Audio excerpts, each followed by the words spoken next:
Bismillahirrahmanirrahim. Today our topic is Nico Bobinus, class 7th, chapter number 1, page 7. हम यहाँ से start करेंगे. इसका पार्ट 1 हो चुका है and this is part 2. What for asked Nico Bobbins.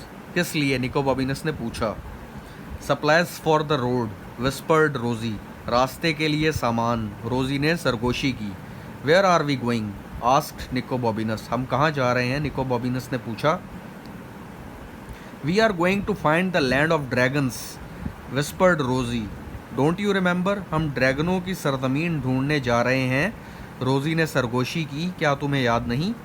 Oh I thought you might have forgotten about that said Nico Bobbins. ओह मैं समझा तुम इस बारे में भूल गई होगी, निको बॉबिनस ने कहा. No fear said Rose. It's one of the best ideas I have ever heard. डरो मत, रोजी ने कहा, यह मुझे सूझने वाले बेहतरीन ख्यालों में से एक है.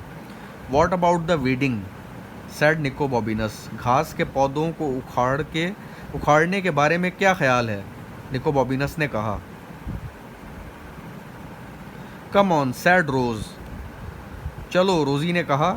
सो they set off through the early morning town. चुनाचे वो सुबह सवेरे के वक्त कस्बे में से निकले. When they got to the end of the narrow street where they lived, they met a night watchman who said, "Where are you two going at this hour?"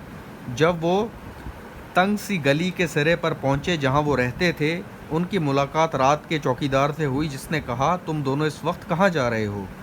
We are going to look for the land of dragons, said निको Bobbins. हम ड्रैगनों की सरजमीन तलाश करने जा रहे हैं, निको बॉबिनस ने कहा. You can't do that at this time of the morning, said the night watchman. But before he could grab them, Rosie and Nico Bobinus were sprinting away and as fast as they could. ठीक है, तुम सुबह इस वक्त ऐसा नहीं कर सकते, चौकीदार ने कहा, लेकिन इससे पहले कि वो उन्हें पकड़ लेते, रोजी और निको बॉबिनस जितनी तेज़ी से भाग सके भाग गए. And they did not stop running until they had crossed 3 bridges and tripped over a dog that was laying asleep under a garden wall. और वो इस वक्त तक भागते रहे जब तक कि वो 3 पुलों के ऊपर से ना गुजर गए. यानी उन्होंने 3 पुल क्रॉस किए और उस एक कुत्ते से ठोकर खाकर उसके ऊपर गिर ना पड़े, जो कि एक बाग की दीवार के नीचे सो रहा था. Rosie's bottle of lemonade smashed against the wall and the dog leapt to its feet, barking as if it had thought dog's doomsday had arrived. रोजी की लीमू की शरबत वाली बोतल दीवार से टकर कर टूट गई और कुत्ता उछल कर खड़ा होते हुए ऐसे भौंकने लगा जैसे कुत्तों की क़यामत नाजिल हो गई हो. For a moment they were sure it was going to bite them. एक लम्हे के लिए उन्हें यकीन था कि ये उन्हें काटने वाला है. But then it noticed the 2 buns that had rolled into the gutter and it wolfed them down, barked thank you and ran off to tell its friends. लेकिन फिर उन्हें वो केक जो गिर गया था गटर में, और उन्होंने उनको हड़प किया और भौंकना शुरू किया और शुक्रिया किया कहा और अपने दोस्तों की तरफ दौड़कर चला गया. ठीक है जी. उन्होंने फिर क्या नोटिस किया कि जो 2 बंद थे उनके पास, वो गटर के अंदर रोल होकर गिर गए. ठीक है जी. और फिर उन्होंने उसे खा लिया और भौंके और शुक्रिया अदा किया. फिर वो अपने दोस्तों के साथ जाके मिल गए, कुत्ता जो था.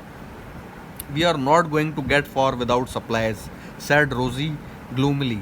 ठीक है, सामान के बगैर हम ज़्यादा दूर तक नहीं जा सकेंगे, रोजी ने उदासी से कहा. I wonder if I could pick a few of those, said Nico Bobbins gazing up at an apple tree on the other side of the garden wall. सोचता हूँ कि क्या इनमें से चंद एक तोड़ सकता हूँ, निको बॉबिनस ने बाग की दीवार की दूसरी तरफ लगे सेब के दरख्त को निगाह उठाकर घूरते हुए कहा. Of course you can, sad रोजी, स्टैंड ऑन माई शोल्डर. यकीनन तुम कर सकते हो, रोजी ने कहा, मेरे कंधों पर खड़े हो जाओ. सैड सो निको बॉबिनस stood on Rosie's shoulders and climbed into the wall. लिहाजा निको बॉबिनस रोजी के कंधों पर खड़ा हुआ और दीवार पर चढ़ गया. But the trees was further away and then he thought and as he reached out, he lost his balance. He lost his balance and fell with a crash down into the most magnificent garden he had ever been in. लेकिन दरख्त इसके अंदाजे से ज़्यादा दूर था और जैसे ही इसने हाथ बढ़ाया तो वो अपना तवाज़ुन खो बैठा और धड़म से गिर पड़ा, ऐसे शानदार बाग में जैसे वो पहले कभी भी दाखिल ना हुआ था। Nico Bobbins looked back up at the high wall. Nico Bobbins ने निगाह उठाकर बुलंद दीवार को देखा, लेकिन उसके वापस चढ़ने का कोई तरीका ना था। But there was no way he could climb back. लेकिन वहाँ पर वापस चढ़ने के लिए कोई रास्ता ना था। What I am going to do, he yelled. मैं क्या करूँ, वो चिल्लाया। You shall think of something, Rosie yelled back, crossing her fingers very hard. तुम कुछ ना कुछ सोच लोगे, रोजी ने पूरी शिद्दत से अपनी उंगलियां क्रॉस करते हुए चिल्लाकर जवाब दिया। ओए, सेड अ वॉइस बिहाइंड निको बॉबिनस। एक वॉइस, आवाज़ आई निको बॉबिनस के पीछे।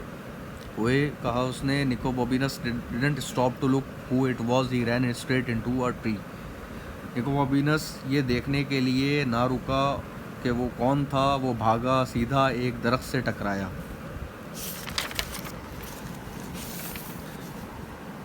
Got you, said the voice, and Nico Bobinus felt 5 thick fingers on his neck. Oh, said Nico Bobinus. पकड़े गए, आवाज़ ने कहा, और निको बॉबिनस को अपनी गर्दन पर 5 मोटी मोटी उंगलियां महसूस हुईं। निको बॉबिनस ने कहा, ओ। निको बॉबिनस, I have been waiting for you, said the voice, and Nico Bobinus felt 5 more thick fingers around his wrist. मैं तुम्हारा इंतज़ार कर रहा था, आवाज़ ने कहा, और निको बॉबिनस ने मज़ीद 5 मोटी मोटी उंगलियों को अपनी कलाई के गर्द महसूस किया। But Nico Bobbins instead of trying to run away doubled himself up and went backward as fast as he could, so the man's legs were knocked from under him and he landed in a pile of leaves. मगर भागने के बजाय निको बॉबिनस दहरा हुआ और जितनी तेज़ी से पीछे को हट सकता था हटा। यूं आदमी की टांगें इसके पीछे नीचे से निकल गईं और वो पत्तों से के एक ढेर पर जा गिरा। और you all right, called Rosie, but she didn't hear any reply except for the man who growled. क्या तुम ठीक हो, रोजी ने पुकार कर कहा, मगर उसे कोई जवाब सुनाई न दिया सिवाय उस आदमी की तरफ से जिसने घरा कर कहा। और ओ डियर, सैड रोजी, साउंड्स लाइक ट्रबल। ओ, रोजी ने कहा, मुसीबत मालूम होती है। एंड शी वॉज राइट, और वो दुरुस्त थी।